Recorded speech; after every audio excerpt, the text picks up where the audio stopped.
Jack Grealish est un tocard. C'est un tocard. C'est moi qui le dis, franchement, et j'assume. J'assume.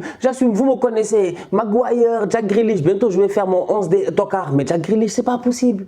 Mais Jack, c'est pas possible. Salam, outsider. Le débrief commence maintenant. Ce débrief est sponsorisé par OneFootball, l'application numéro 1 pour suivre l'actualité footballistique dans le monde. OneFootball vous permettra de regarder ce Real de Carlo Ancelotti, de voir leur évolution en Ligue des Champions et de voir s'ils seront capables, encore une fois, de nous traumatiser, nous tous. Parce que le Real, ils sont là pour traumatiser les gens. Aujourd'hui, ils ont galéré, mais ils ont quand même gagné. Bref, sur OneFootball, vous aurez les réactions d'après-match des joueurs, des coachs.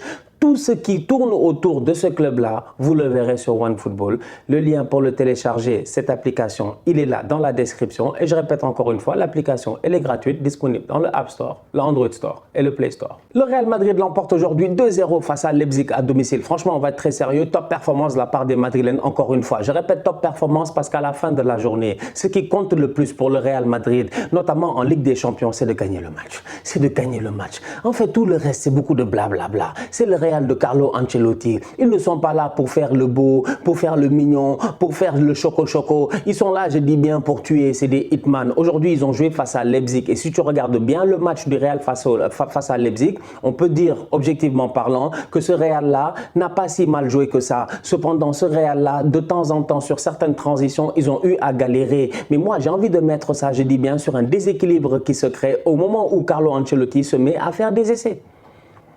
C'est-à-dire que tu me mets le boy Rodrigo en pointe là, il n'y a pas de problème, il n'y a pas de problème. Les gens, apparemment, Rodrigo, quand il était au Brésil, c'était un neuf. Tu sais, bon, c'est ce que j'ai eu à lire, je pense. Hein, il y a j'ai lu ça, je ne sais même pas si les gens des fois racontent des bêtises, mais bref. Peut-être que c'est vrai, je ne sais pas. Franchement, je ne sais pas. Mais apparemment que Rodrigo, voilà, c'est un boy qui a cette capacité-là d'être en neuf et tout. Mais franchement, s'il avait cette capacité réelle-là d'être en neuf aujourd'hui, je pense qu'on l'aurait vu. Rodrigo n'a rien de neuf. Qui vous a blagué? Qui vous a blagué? Rodrigo est là, il n'est incapable de traîner dans la surface de réparation. Tu me diras que Karim Benzema passe son temps à dézonner, mais Karim, quand il faut être là, il est là. Rodrigo, aujourd'hui, c'était un satellite. C'était un satellite qui a passé son temps, je dis bien, à tourner autour ou à se greffer, je dis bien, à ses ailiers. Et quand je parle des ailiers, je parle de Vini et de Valverde. Et plusieurs fois, sur plusieurs occasions, ils ont eu l'occasion de se marcher dessus. Sincèrement, offensivement parlant, aujourd'hui, ça n'a pas fonctionné. Il y a eu des boulevards d'occasion en deuxième mi-temps, mais c'est terrible. Des contre-attaques du Real, normalement, le Real, ils ont gagné 2-0. Ils peuvent gagner ce match-là 4-0. Ils peuvent gagner ce match-là 4-0. Franchement, entre vous et moi, il y a eu des contre-attaques là. Je dis au Vinicius, il part. Tchouaméni, il sort le ballon. Taf, tu donnes à Vini. Rodrigo, il part. Ils sont deux. Les gars sont deux. Mais après, il y a une course qui se fait. Tu comprends pas. Ils se sont perdus. Ils se sont perdus. On dirait, moi, à 2 ans, quand j'essayais d'attacher mes lacets, je faisais des nœuds partout. Il n'y avait aucune cohérence, franchement. Je suis désolé. Aujourd'hui, ils ont encore gagné. Parce que c'est une équipe de bandits. En fait, c'est ça le Real, c'est une équipe de bandits. Ils ont tenu défensivement. Nacho a fait un très bon match. Thibaut Courtois a fait un très bon match. Il a fait plusieurs arrêts, même sur des arrêts décisifs. Sur Timo Werner, sur Christopher Nkunku, des arrêts, je dis bien, même s'il y avait hors-jeu, il fait l'arrêt quand même. Donc du coup, il y avait une certaine assise défensive aujourd'hui au niveau du Real qui a aussi permis de temps en temps à Alaba d'être impatient. C'est-à-dire qu'il y avait tellement de bordel aujourd'hui tactiquement au niveau du Real. Franchement, je suis désolé, hein, mais il y a quelque chose moi qui ne fonctionnait pas, qui faisait que Alaba partait souvent à l'abordage. Donc du coup, de temps en temps, il se faisait prendre. Alaba ne fait pas le meilleur match de sa vie aujourd'hui, mais j'ai ce feeling-là qu'il y a un déficit et les gars le voient. Et ce déficit-là à la création, au-delà de Rodrigo qui est là, je dis bien offensivement et qui n'a pas trouvé forcément sa place, tu avais Camavinga au milieu de terrain. Pour moi, Tchouaméni fait son match. Voilà, on lui demande d'être là, de sortir, d'être là, quoi, d'être devant la défense. Pour moi, Tchouaméni, il fait son match. Camavinga à côté, peut-être qu'il manque un tout petit peu d'audace. Peut-être qu'il peut tenter un peu plus. Peut-être qu'il peut, voilà. Tu vois, beaucoup de comparaisons sont faites aujourd'hui entre les Pedri, les Gavi, tout ça, et les Camavinga. Mais j'ai envie de dire aussi aux gens d'un autre côté que Camavinga est un boy qui, malgré le fait qu'il a beaucoup joué la saison passée, il se cherche. C'est difficile d'être titulaire dans cette équipe-là. Comparer Valverde avec Camavinga et Tchouaméni aujourd'hui, à mon humble avis, c'est beaucoup trop facile parce que Valverde, il est là depuis assez longtemps, depuis même très longtemps, j'ai envie de dire. Il connaît cette équipe-là, il a eu à galérer, on a eu à le critiquer. Aujourd'hui, il est intouchable, il n'y a pas de problème.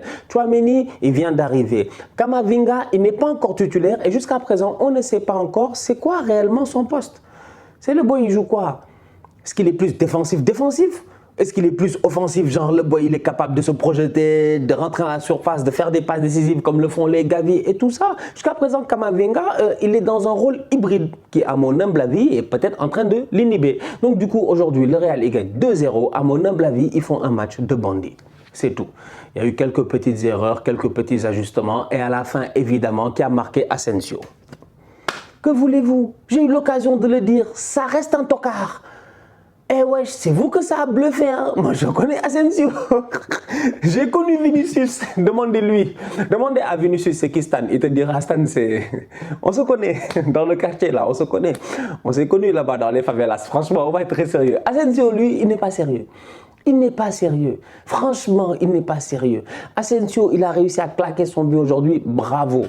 Bon, on attend de voir ce week-end ce qui va se passer. Mais pour le moment, belle victoire de la part du Real. 2 matchs, 2 victoires pour les Madrilènes. C'est bien parti pour les champions en titre. Fede Valverde est un joueur hors norme. J'ai eu l'occasion de le dire la semaine passée. Tu trouves des Valverde où? Et je n'arrête pas de le répéter. Tu trouves des Valverde où? Des boys qui sont complets. Et quand je parle de complet, on ne parle pas juste comme ça dans le vide. Je parle complet dans tout ce qu'il sait faire. C'est-à-dire que Valverde, franchement, son évolution, elle a été sensationnelle. Son évolution a été quand même une évolution très cohérente dans sa manière de faire. Aujourd'hui, il est devenu un joueur offensif. Offensivement parlant, il est beaucoup plus létal que les autres qui devraient être normalement à ce positionnement. C'est là où Valverde, dans ma tête, c'est une équation. Ces passes-là qu'il a l'habitude de faire, c'est-à-dire qu'il cale son pied là, il casse son pied là, comme ça là, tu vois, les passes qu'il fait en retrait là, elles sont extraordinaires. Aujourd'hui, quand Vinicius, il est sur le côté, il fatigue le gars, il fait du Vinicius, il n'y a pas de problème. Il fait la passe, seul bon mouvement de Rodrigo, c'est de sauter, saute mouton. Il laisse le ballon passer.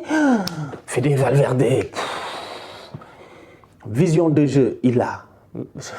Vista, il a. Intelligence, il a. Positionnement, il a. Je te dis, tous les adjectifs, tous les machins, placement, qu'est-ce qu'il n'a pas en fait le boy là? Qu'est-ce qu'il n'a pas en fait le boy là? QI football, il a. Franchement, j'ai beaucoup réfléchi, mais Fede, c'est un bandit. En plus, je ne sais pas, il est dans la forme de sa vie là en ce moment. Au-delà de ça, il aura peut-être à un moment donné, comme tout grand joueur de football, il aura un down. Mais pour le moment, il est dans la forme de sa vie. Parce que quand Vinicius fait le travail et que les gars partent sur le contre-attaque là à 3 et que le ballon arrive sur Valverde, dans ma tête, dès que le ballon est arrivé, comment le ballon il roulait doucement, j'ai dit ça, c'est un but. Mais je pensais qu'il allait frapper. Il a fait crochet, il nous a tous laissé là-bas.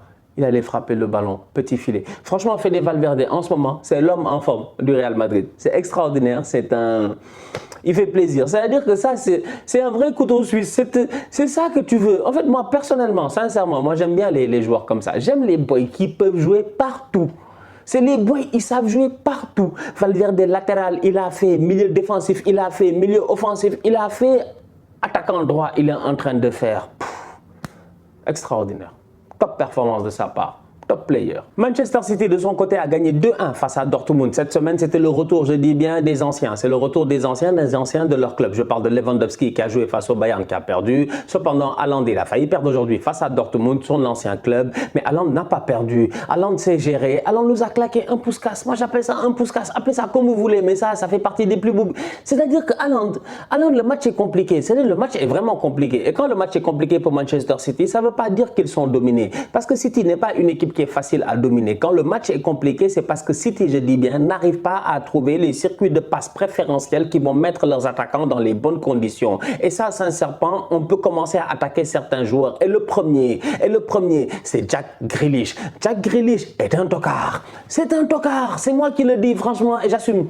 Vous me connaissez. Maguire, Jack Grealish. Bientôt, je vais faire mon 11 des tocards. Mais Jack Grealish, c'est pas possible. Mais Jack, c'est pas possible. Jack, 100 millions. En fait, on veut nous faire oublier que Jack, il a coûté 100 millions. On a fatigué Maguire ici, tout ça. On a fatigué beaucoup de boys. Mais Jack Grealish, je pense que sincèrement, ces dernières années, c'est lui le flop des flops. J'ai eu l'occasion de dire que Jack Grealish, c'est Leonardo DiCaprio dans le film Catch Me If You Can. C'est-à-dire qu'à un moment donné, sincèrement, le gars n'est pas devenu joueur de football par passion. C'est pas la passion du football qui lui a amené à devenir joueur de football. Parce que si c'était la passion du football qui l'avait amené à devenir joueur de football, Jack Grealish ne serait pas en train de faire les performances qu'il fait en ce moment. Mais le boy, il est fort. Jack n'est pas nul. Franchement, Jack n'est pas nul. Ça dégaine de Peaky Blinders là. Quand il rentre sur le terrain, dans les petits espaces, les petits mouvements, les petits dribbles, tout. Jack Grealish est un joueur qui est très très intéressant. Cependant, aujourd'hui, en toute honnêteté, tout comme Leonardo DiCaprio dans son film, le gars, le football, c'est pas sa passion. Le football, c'est un challenge. Il le fait juste parce qu'il est trop intelligent et qu'il sait qu'il peut le faire. C'est pour cela. Et ça, c'est pas normal. C'est pas normal. On a compris, tu as réussi à devenir footballeur, Jack. On a compris, bravo. Voilà, tu es devenu footballeur. Mais continue à l'être. Mais lui, il a été transféré, c'est fini. Il a fait l'Euro, c'est fini. En fait, Jack, c'est un boy du quartier. C'est un boy du quartier. Il a percé à genre 39 ans à Aston Villa. On l'a amené à l'Euro. Il a signé à City. Il a dit, il a fini avec le game. Mais c'est quoi ça?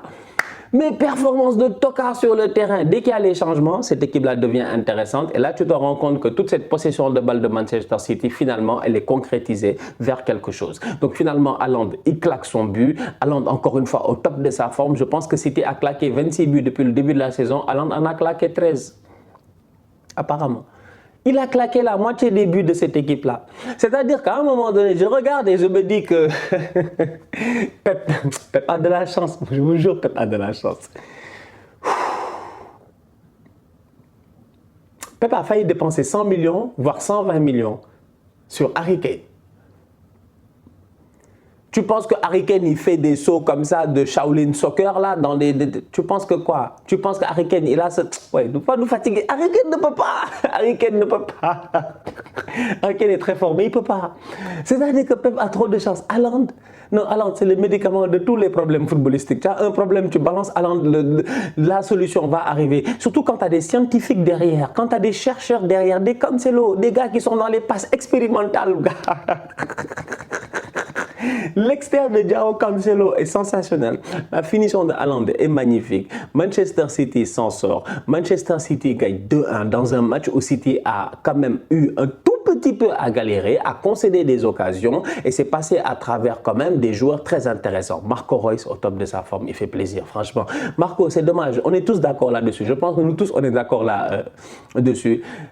Si Marco n'avait pas eu ses blessures, mais Marco aurait été un joueur extraordinairement regardé dans ce monde-là aujourd'hui et peut-être même demandé. Malheureusement, à chaque saison, il a été blessé. Mais Marco Reus aujourd'hui, il est sur le terrain. Encore une fois, très belle performance de sa part. Offensivement parlant, cette équipe-là, elle a un Bellingham qui se projette et qui est juste pertinent.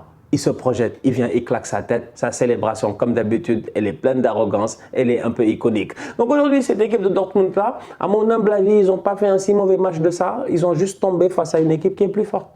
City est plus fort, City est plus structuré, City est plus calme, City est posé. City a appris durant ces dernières années à être posé. City est capable de courir à 0-0 pendant très longtemps, mais après ils vont réussir peut-être à mettre 1-0. Et aujourd'hui, avec Haaland, il y a beaucoup plus de chances que ça arrive.